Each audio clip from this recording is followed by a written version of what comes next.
What's up, AfterBuzzers? Season 9 of American Ninja Warrior rolls on. We're right here on AfterBuzz talking episode 2, the San Antonio Qualifiers, so stick around. You're tuning into the destination for TV superfan discussion, AfterBuzz TV. And now, let the buzz begin. See, that's what I need every Wednesday night. Get me hyped. Get some MC Chris in your life. If you never listen to him, please listen to him. It's pretty awesome stuff. I'm gonna learn the lyrics to You'll song. get it. They're pretty awesome. They're pretty awesome. I'm a ninja. There you go. Okay. There we go. I'm a You got it. You got it. Guys, this is the American Ninja Warrior After Show right here on AfterBuzz TV. My name's Ty Matthews. Y'all can find me on all forms of social media at Ty Matthews PMA. We got a small crew. We got a small but mighty crew here. I like that. In the Small studio. but mighty. Exactly. Yes. Exactly. Yes. There you go. We had an amazing a guest in studio last week, Yeah. Christine Leahy. Huge shout out to her for showing up. Thank you. But guys, Thank you. joining me, the very lovely, very talented. You can find her online at AmyCassandra_TV. Yes! Boom! Amy Sandra, everyone. You got me, Ty. Yeah, on Twitter and Instagram. I also have a website, amycassandra.com. I also do Daytime Divas World of Dance, and I'm going to be starting Wrecked that There you after show go. as well. So, lots going on. Loading up that yeah, plate. Yeah. There you I'm go. really excited. Absolutely. Yeah. Well, let's get into it. I'm even more excited. You're more excited. Because we're talking about San Antonio, Texas. And that was like my sports voice. No, you got because, it. Yeah, I'm from San Antonio, Texas. So Tejas. Everything's bigger in Texas, and our state pride is insane. Like I always knew that it's just like, yeah, like I'm from Texas, you know? But watching this episode, it's just like, yeah, that's awesome. I am from Texas. I am from Texas, and people there were insanely proud to be there and represent San Antonio, represent Texas. We did have someone, Nicholas Coolridge, that came from Venice. Oh, there you Here. go. There you go. Right. But we still accepted you. The acrobat. The acrobat. Yeah, the acrobat made it through. Good for him. What is this? You know this one. Is that night are big keep and going. bright. Deep in The heart Oh my God, that's so nice. See what I mean? It's an Like interactive show this here, state guys. pride just like came over me. Amy, I say again, welcome to Shows with me and Ty. Thank you so much. This is why a you need to be blast. watching the YouTube stream. This is very exciting. Mm-hmm. I'm very excited right now. But yeah, I knew that I was gonna love this episode because of Kacy. Of course, my Kacy. And just being a Texan and seeing everything from San Antonio, you know, the Alamo, the Riverwalk. I forgot about the Alamo. I remember the Alamo. But good one. Yeah. So it just made me. Nailed it. It made me really, you know, appreciate where I come from. I'm still Jenny from the block, you know. But Sure. Yeah. So it was great, and there was so much talent. Right? It was insane. There were lots of surprises. But yeah, lots to talk about. Right? Are we gonna? We'll get into it. We'll get into it. Okay, Let's get okay. into tonight's course. Yes. Always like starting out the episode talking about tonight's course. It was rough. It was. It was rough. Not many. I don't think there were as many obstacles that were quite as violent as the flywheels from last week.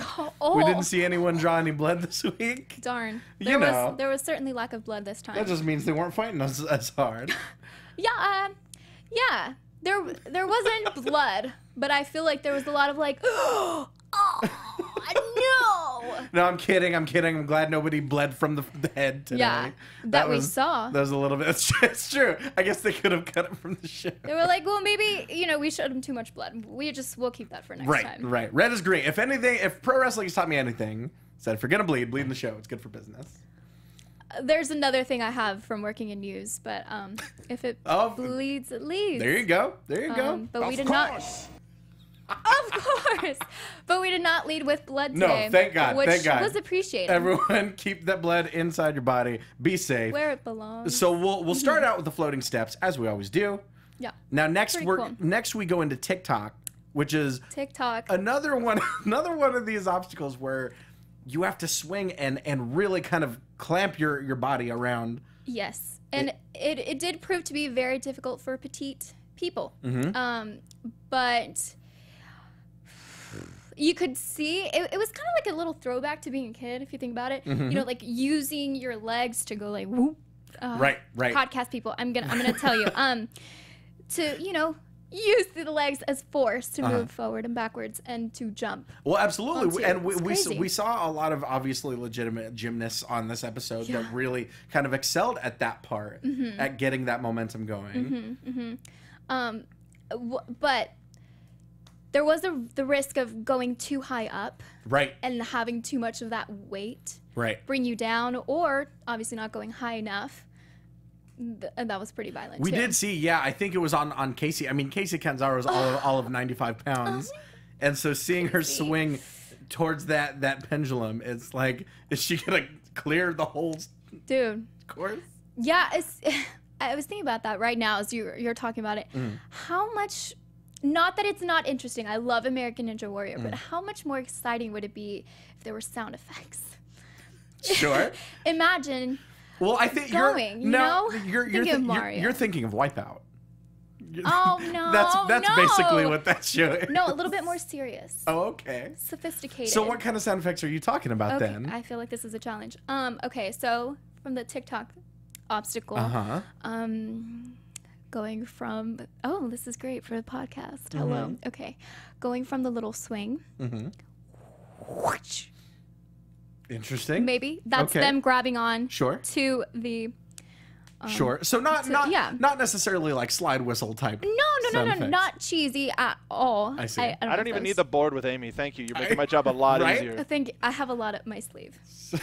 It's a short sleeve, but it's here. There's a lot carries there. A lot. Yeah. But yeah, I don't know, just something, or even online. Or if anybody wants to do this on YouTube just for fun, like a little mix of, just for funsies. Yeah. But TikTok, I will talk about it later. Don't stop. TikTok, some people did stop.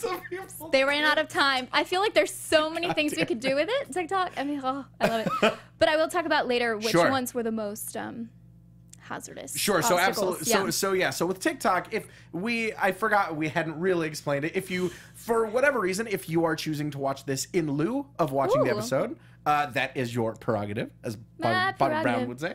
But yeah. You got it. Yeah. Yep. I was also thinking Britney Spears too. But oh, come on. Yeah, I know. So with TikTok, all the ninja has to do is swing from a rope to this giant hanging pendulum, not unlike the log something or other. I can't remember the whole name. There's so many obstacles. I can't remember the whole name of that obstacle, but from last season there was one where contestants had to wrap their arms and legs around this log and then ride down a rail. Similar to the cannonball obstacle from last week. Yes. Right. So from TikTok, we get to the spinning bridge.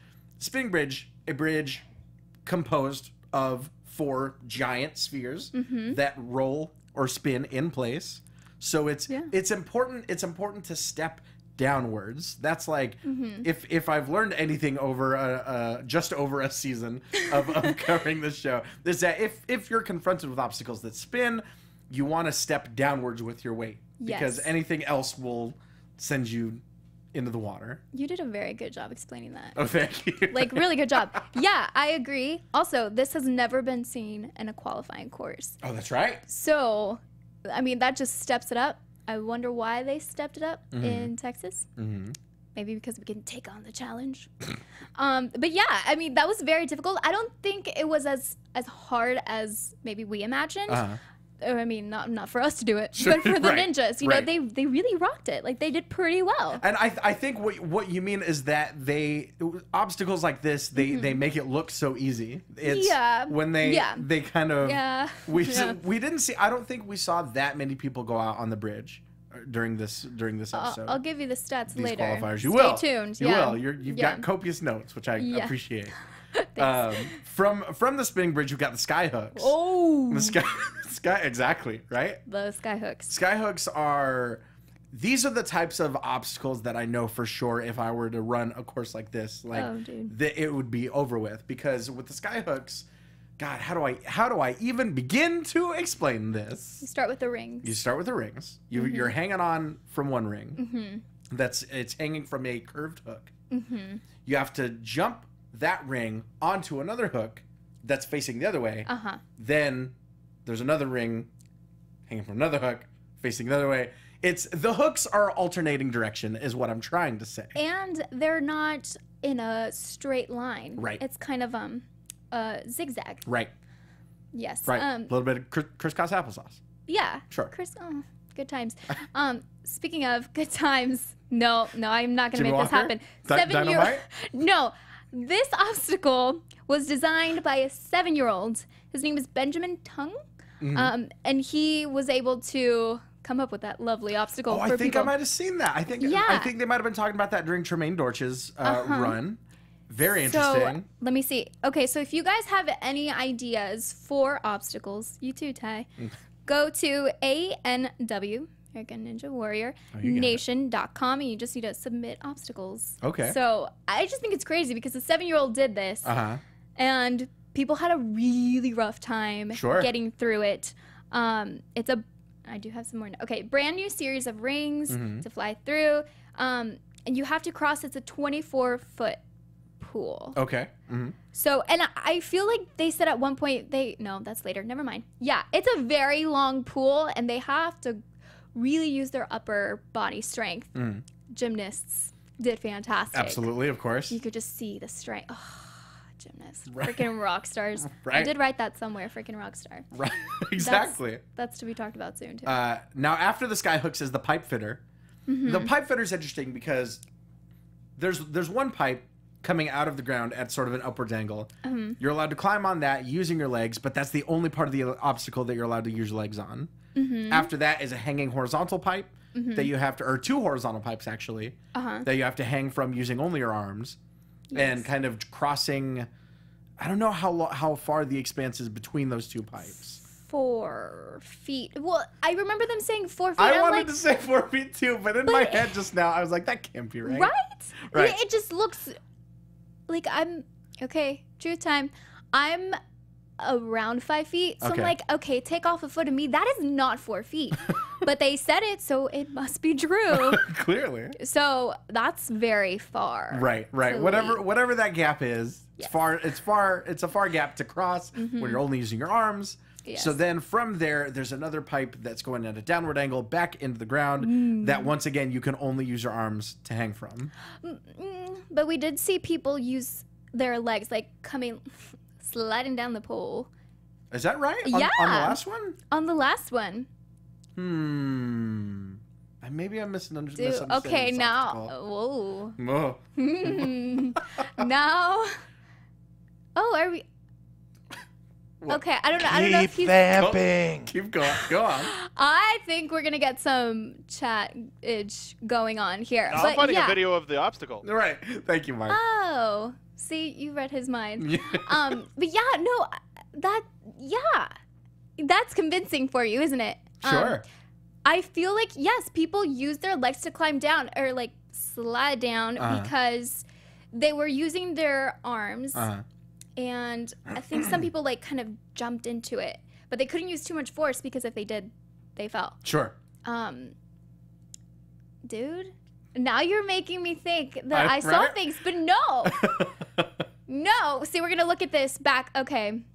Which obstacle is it so I can It's called the pipe fitter. Well, that doesn't it is the fifth. That is not the fifth of six go like right obstacles. There. Like right. Yeah. Yes. Yeah. Perfect. There we go. Okay. We should bet right now.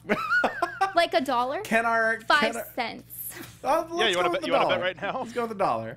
$1? Dang. You set those stakes too high. All right, so talk over it. Okay. Can our beautiful viewers see this? They will be able to right about now. Okay, fantastic. So we've got Barclay Stock, who is one of my favorite ninjas of the night. So there we are. That first pipe, you can use all 4 limbs. You know. And she's going backwards into the second cylinder, which is what a lot of people ended up doing because they used their legs to propel themselves into it. You know what? I'm thinking this might not be a great example. Because, as we'll see. Hang on. That is true. Yes. So she makes it to this third pipe. Look at those muscles. Those guns. You go, girl. You go. See what? And then this very. See, she's going to use her legs. She's swinging to use momentum. And then nothing. That's exactly how we felt when we watched that. I know, just all the wind out of our sails. There's Sam on the right hand of the Hey, screen. there he is. Hello. But yeah, so that doesn't settle our bet at all. No. But please, Glad to be of service. Please tweet us. Mark, you're a scholar and a gentleman. Actually, I have my phone right here. Mm-hmm. Okay, so I'm ready You're gonna for the tweets. Okay.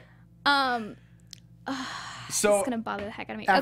After the pipe fitter, then finally we get to the 14.5-foot warped wall, as always. Yes. Right? Mm-hmm. So. Same as last week. So, I feel like this time around people didn't have that much of a trouble with it. It didn't seem like it. The warped wall is tricky because you either get there and it seems like you have enough left in the tank to get up there, or you drop out a little bit beforehand. Yeah. We don't see that many people, at least not in the qualifiers, getting to the wall and then kind of failing out on it. You know, because as we know, you only get 3 tries on the warped wall. Yes. And it's got to be one of those things where, especially with the pipe fitter right before it, your arms have to be so just drained.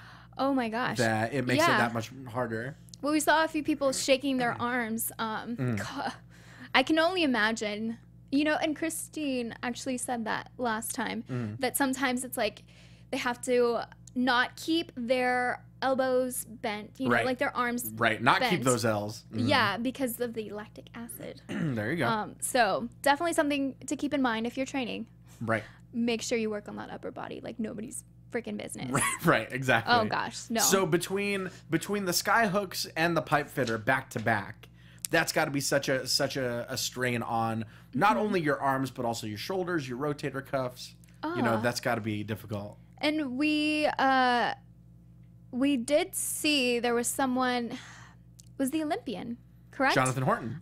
He was the one that had surgery. Right. But he was fully recovered, good to go. But that's definitely something to keep in mind. Right. You know, and he's a gymnast, so he's had that injury already. And I mean, I've never really broken anything, torn anything, but I'm sure you must feel like a little bit like, this could happen again. Right. You just never know. I mean, doctors know their thing, but of course. you still have to be careful. Absolutely, yeah. So, And and the timing of that, because he hurt his shoulder just before the Olympics and Rio, and 2016. Exactly. And by the time he was back, he realized he was a little bit too old. He would have been the oldest gymnast.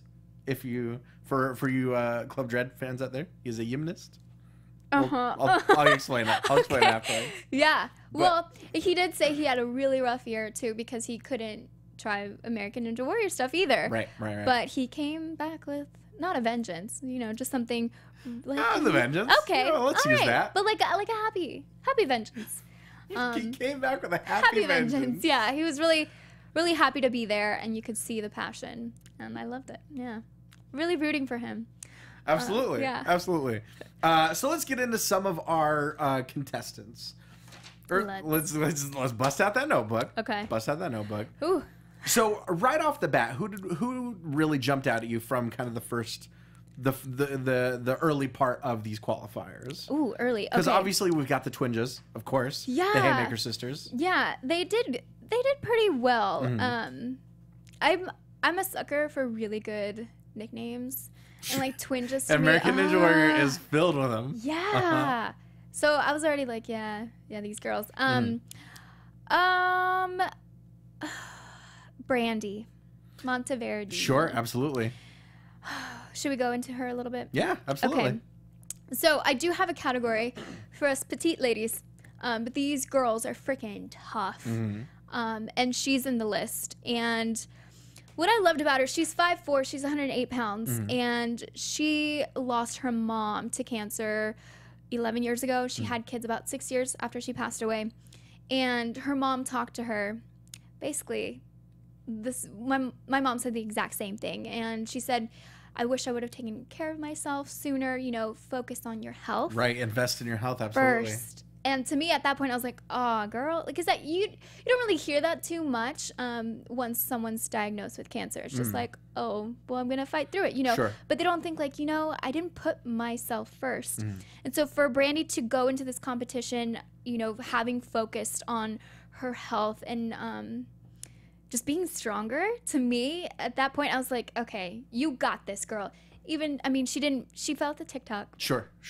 But she still did very well, and she said, well, I'm doing this for my mom. And, the whole family was the one with the balloons. And, it's such a sweet story. And you can see, like, American Ninja Warrior is so much more than just a game show kind of a thing, a competition course, an obstacle course. It really pushes people to the limit, emotionally, physically, but in the best way possible. I mean, people could get hurt, of course, but people go in this because they have goals and they have dreams. And I feel like that applies to anything. And Brandy's story really, really, really touched me, and I was rooting for her. Of really sucked that she did fall, but it was so much more than that. Well, and we've talked about that before. It's so easy to get invested in these stories that like you feel it when they drop or when they can't complete an obstacle. But it's even the floating steps. Even the floating steps are deceivingly difficult. I think it was last season that they kind of spaced them out a little bit more than they ever had before. And it's easy for a lot of these people, to kind of bound from one to the other when you see your Daniel Gills and Thomas Stillings that kind of just leap from step to step. But it's not that easy. It's sometimes that's, the biggest challenge of all is just getting through that. Yeah. Well, and there's some people that are just walk-ons too. So to even get a chance to try it, I started imagining this season, now that I'm here, about like me trying to do it. Sure. And at first I'm like, yeah, that's fine. It's just, just the floating steps, and then the thing, and then you have to hold on and don't fall and do this.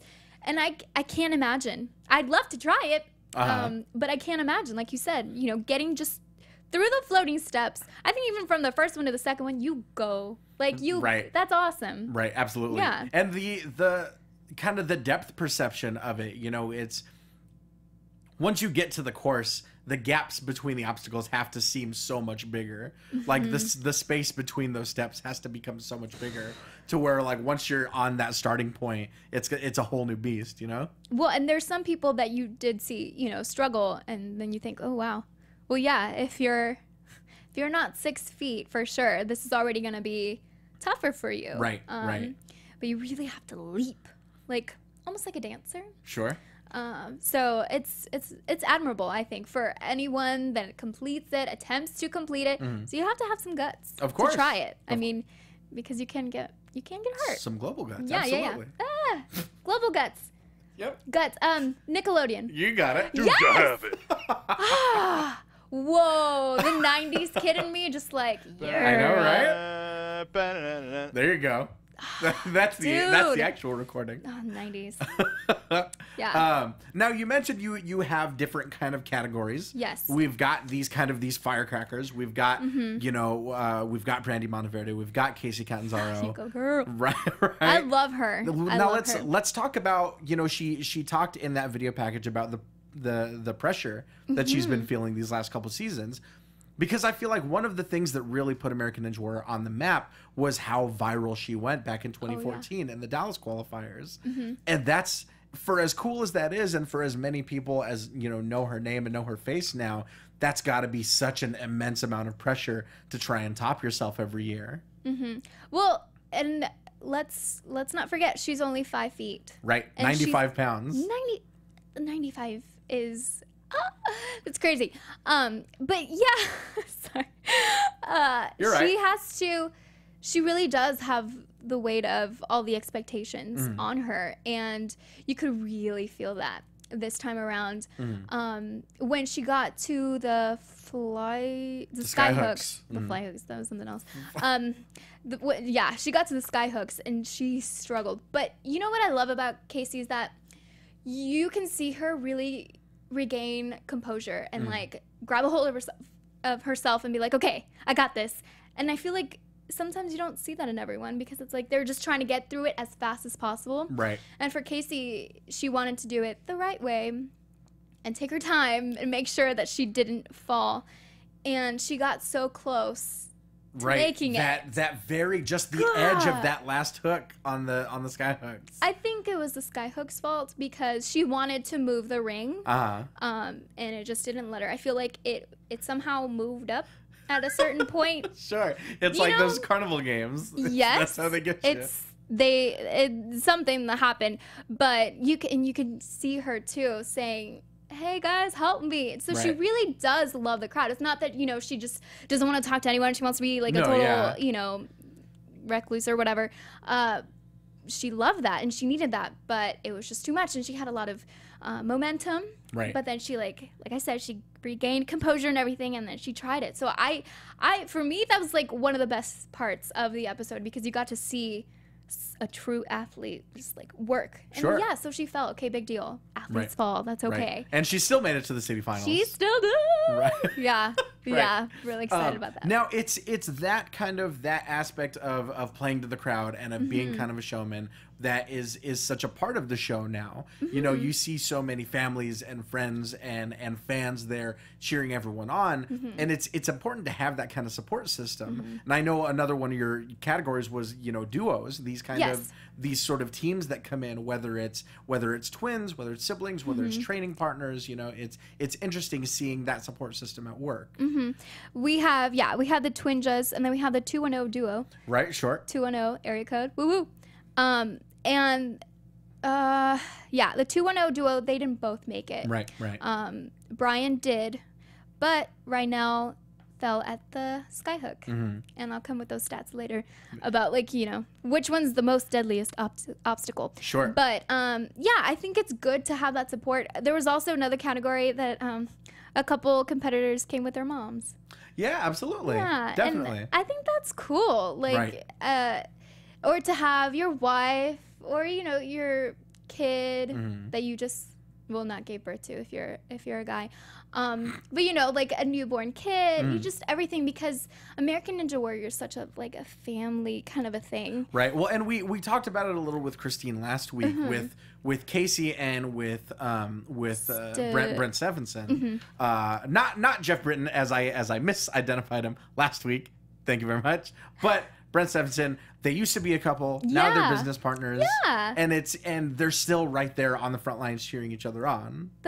I think that's goals, right? For everyone. It's like, okay, well, we're not going to be together anymore, but let's remain friends. Yeah, they still run this gym together, and they're still both very competent ninjas. Brent Stephenson, I think, just obliterated this course, if I remember correctly. Yes, he. Wait, guys, we have a lot of information here. Make sure we get it right. A lot of people to get through. Yeah, 5'9", 155 pounds. He was the second person to finish. Right, after Jody Avila, right? Oh my gosh, he's one of my faves. 6'6". Like, the biggest guy they have. Right. So freaking cool. He was the one that basically walked from floating step to floating step. It was just like, boop, boop, boop, no big deal. And it's interesting looking at the different obstacles that, some may favor shorter ninjas while some may favor taller ones. Once we get later on into the show, once we get to the city finals, we'll see those kind of the spider wall sort of obstacles. Yeah. And that is really where, where that height kind of comes into play, where you've got more coverage, to kind of to span that gap. Well, I mean, Kacy proved that height isn't everything. My mom used to always say the fanciest perfumes are like the French ones, and they're really, really tiny ones. So that's adorable. Petite people, keep that in mind. There you go. But yeah, it's so cool. Speaking of the tallest, yes.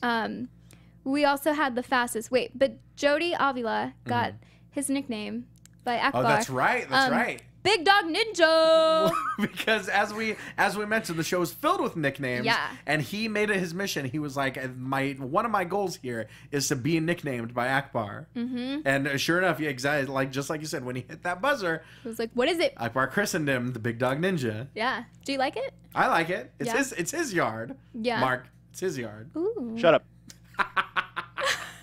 I have a question for you, Ty. What's that? What would your ninja name be? Oh, man. I know, I just put you on the spot. Man. If you want to come back, I feel like you can. I feel like Chris Howard and I might have discussed this last season. I was wearing a lot of flannel at the time. So the flannel ninja was definitely on the board. Okay. I don't know. I feel like maybe something to do with AfterBuzz might come into play. I don't know. We might let you guys decide. Right, there you go. Tweet at us. Yeah. Okay, so moving on, the fastest. Yes. Josh Salinas. Yes, 2 minutes 10 seconds. Fastest. Was that the fastest of the night? No.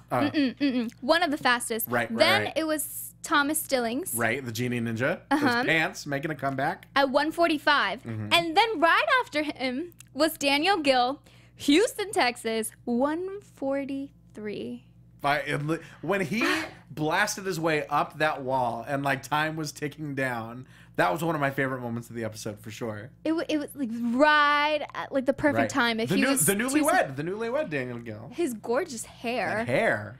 I wrote both him and his newly betrothed. Yeah. Both of their so hair. beautiful. I wrote that he looked like Tarzan. There you go. That is a very big compliment in my book. Absolutely. And it also made me think, wow, 1:43. What can I do in 1:43? Maybe get out a sentence or two? Three? Three? Well, it depends on how fast I'm talking. Right. But you could be like that guy from all those commercials in the 80s, the very fast talker. You remember that guy? The Micro Machines guy. Yes, exactly. The Micro Machines guy. You got it. But yeah, I mean, these guys are rock stars. So tallest does not mean that, being tall does not mean that it's going to be easy for you. Right. Because it's a hot take. It's a hot take. Yes, guys. But yeah, because Jody, I believe it was Jody, that it could have gone south really, really badly. Sure.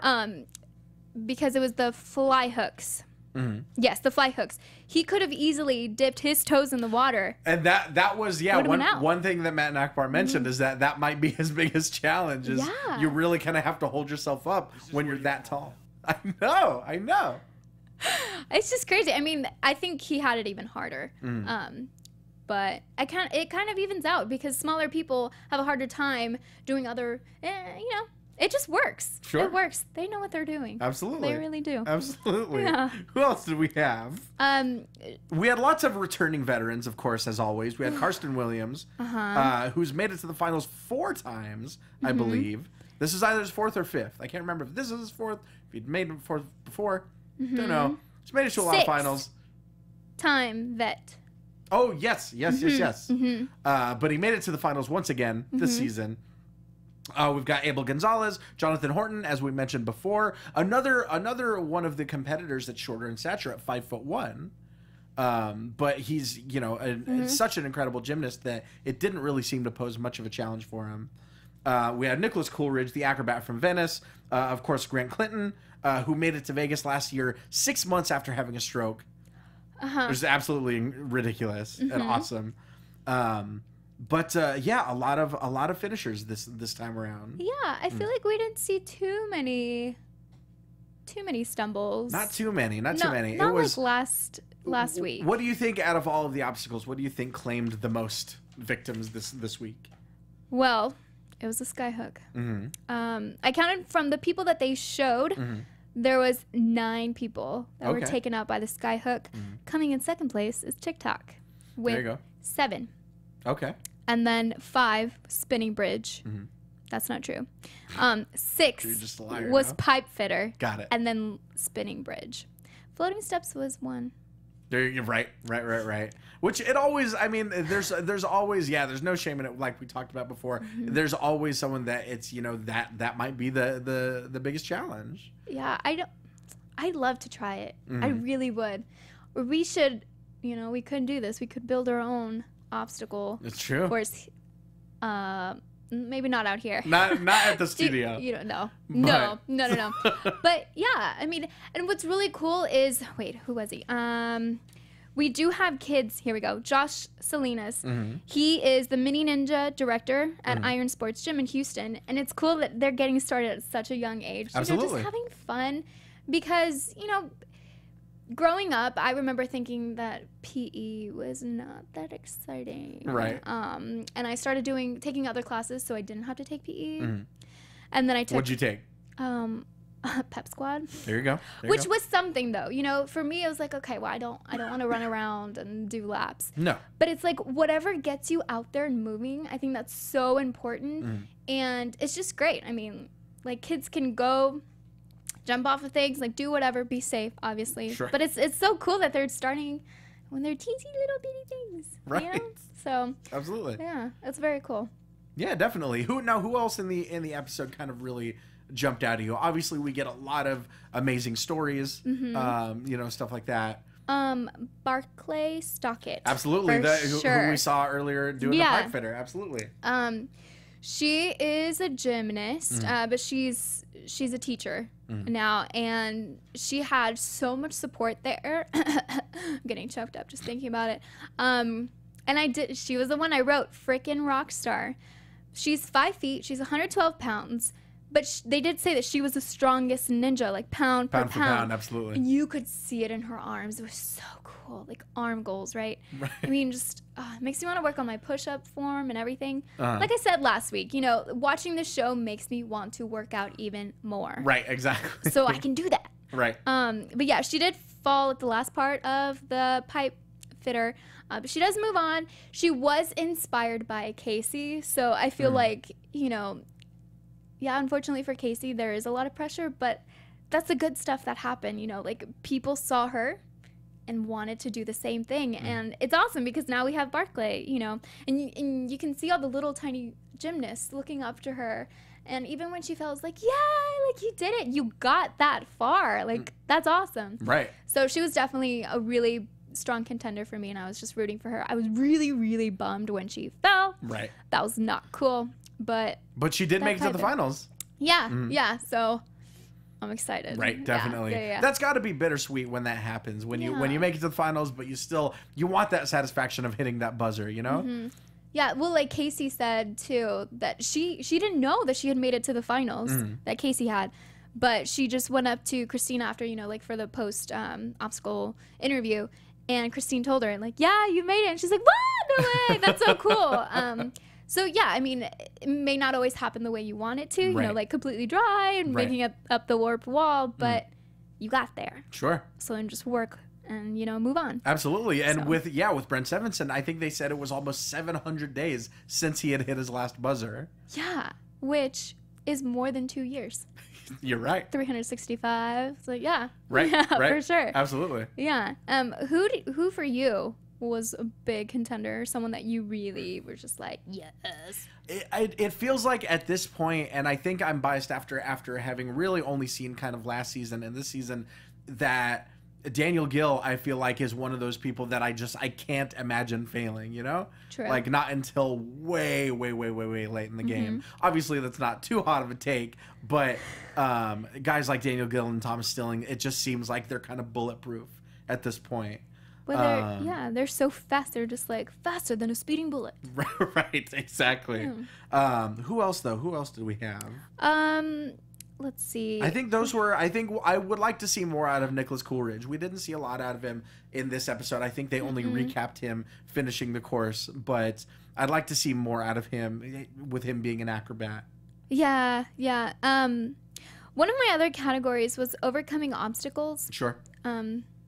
Not on the course, but off the course. Right. Of course, we already talked about Brandy Monteverdi, her mom passing. But Nico Gentry. Oh, man, absolutely. What in the world? Right. He's legally blind, but he has a tough time seeing things that are moving. But if they're stationary, it's okay.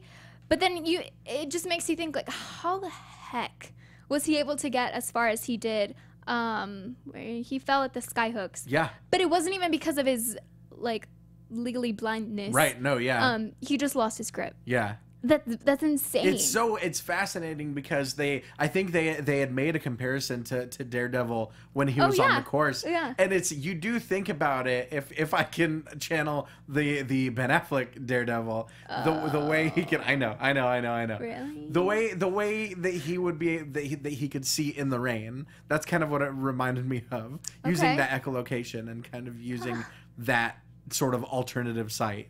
That's what it reminded me of, is being able to see things when they're stationary. And this is all obviously just purely speculative, but in my head, you got to think it's okay. He sees it stationary, he kind of maps it out in his head, and then once he starts moving, everything's gone. Of course, I know. And so once you're kind of working off of that sort of mental mapping, it's got to be that much harder. Dude, like, I would love to meet him and just talk to him, because that I couldn't imagine not being able to see when you're moving or when things are moving. Imagine.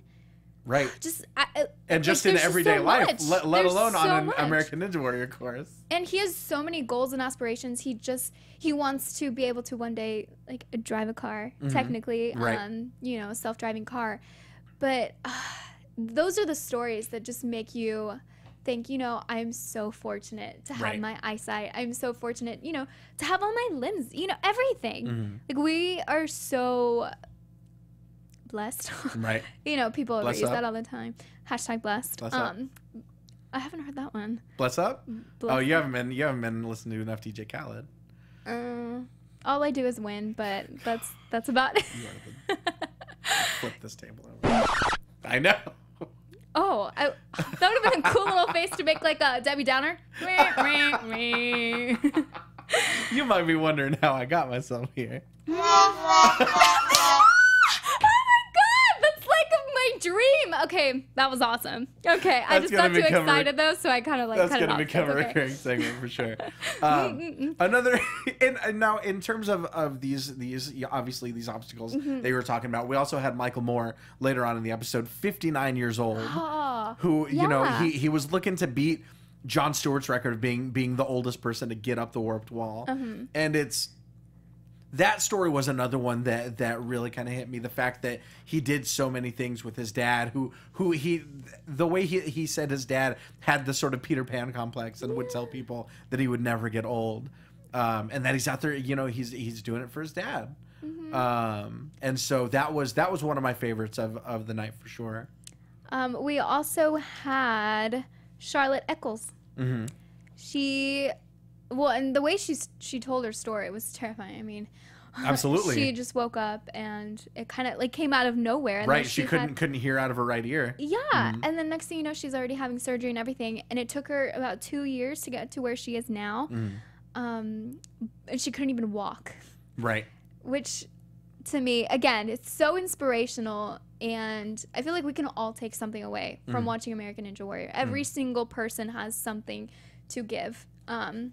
And she was definitely one of them. It makes you think, like, wow, look at you. Now you're running through the obstacle course. She did fall. But,